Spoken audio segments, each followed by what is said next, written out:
வணக்கம் அனைவருக்கும். நான் உங்கள் பார்த்திபன். நீங்க பின்னாடி பார்த்துட்டு இருக்கிற வீடியோ என்னன்னு பார்த்தீங்கன்னா, காரைக்கால் வாரசந்தை.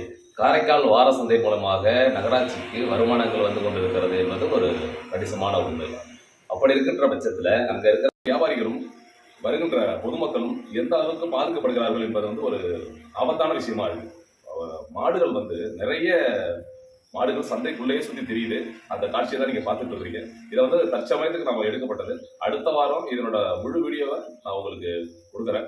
ஸோ இது சம்பந்தமாக காரைக்கால் மாவட்ட ஆட்சியர் ஐயா அவர்களுக்கு வணக்கம். காரைக்கால் மாவட்ட ஆட்சியர், வடக்கு தொகுதி எம்எல்ஏ மற்றும் தெற்கு தொகுதி எம்எல்ஏ இவர்களுக்கு இந்த வீடியோவை நான் சமர்ப்பணம் செய்கிறேன். காரணம் என்னன்னா, பொதுமக்கள் நல்லா இருந்தால் மட்டும்தான் நம்மளுடைய அரசியல் நிலைக்கணுங்கிறத நம்ம ஒரு நிசப்தமான உண்மைங்கிறத நம்ம யாரும் மறந்துவிடக்கூடாது. ஸோ அங்க பேசுற மக்கள் பேசுற பேச்சுக்கு அவர்கள் பேசி கொண்டிருக்கிறது, வியாபாரிகள் சொல்லி கொண்டிருக்கிறத காதுல கேட்கும்போது ரொம்ப வருத்தமா இருக்கு. ஸோ அப்படி ஒரு நிலை ஏற்பட